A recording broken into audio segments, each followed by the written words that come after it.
Hello everyone and welcome to Korean in 3 months.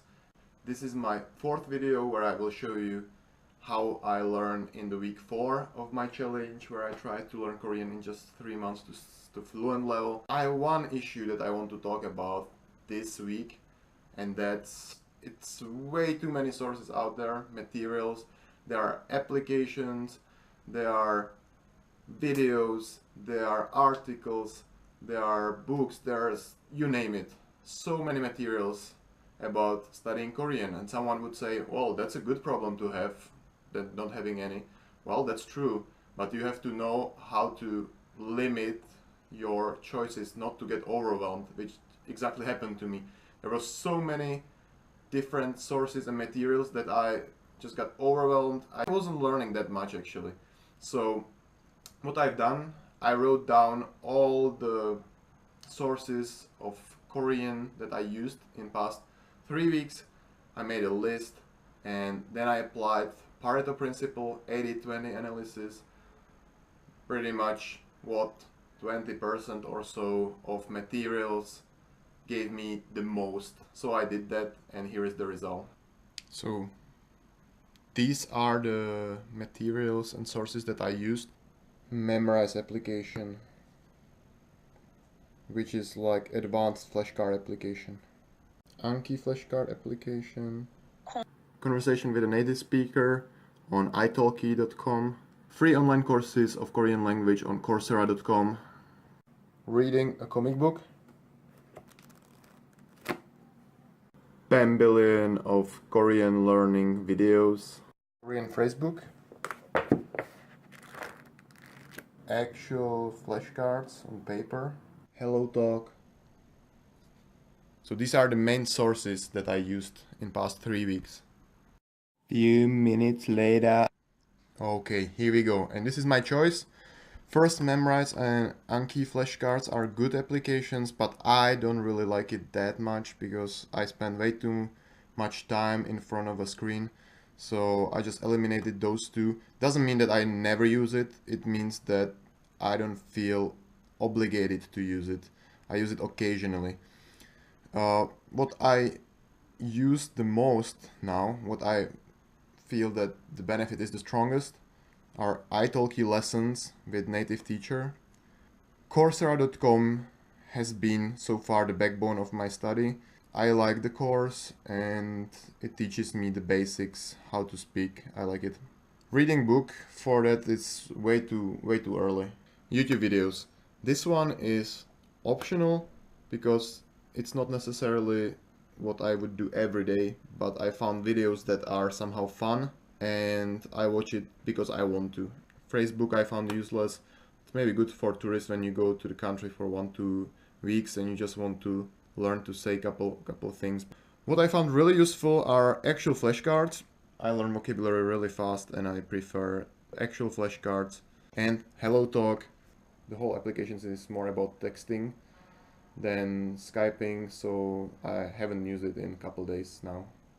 Okay, so now I've got 3 materials, 3 sources of Korean that taught me the most, which I want to focus on. And another thing is how to keep motivated. So far I haven't had any way how to hack motivation. I was just pushing it hard, and the motivation is not always there. So how do you make sure that you actually feel like having a progress? In language learning it's really hard to see the progress sometimes. Sometimes I feel like I studied the whole day but there is no visible result.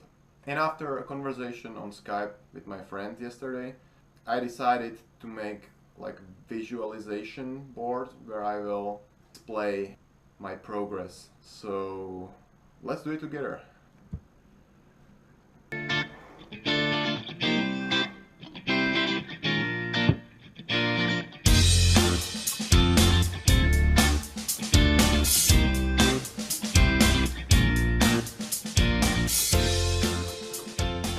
Ta-da!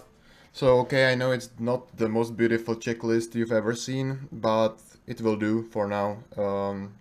This is like first design. Maybe next time I will adjust it a little bit. But how did I choose my goals? Coursera.com Every day I want to review last day lesson and learn new one. Those lessons are like 10 to 15 minutes long, but they are pretty dense and there is a lot of grammar, pronunciation, new pronunciation rules, vocabulary. So each day, one new lesson, review last day lesson. So for today's 20th, I've done both. So I can proudly check both of those boxes. italki, I don't have lessons every day, so today I will not have lesson for sure, but I'm planning to study for lesson that I have tomorrow on Friday. So yes, here the checklist will be if I got lesson and if I study for the next lesson, which might not be specific enough for a goal, but I will see how it goes and I might adjust it in future. Last one, flashcards. Every day I want to add at least 20 new flashcards and review and repeat 60 of the previously added ones.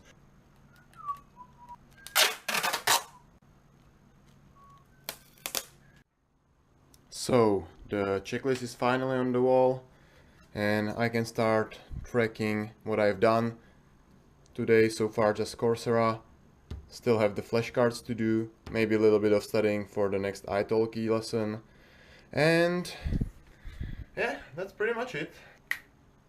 Okay, that's it. That was this week's episode and my progress on language learning.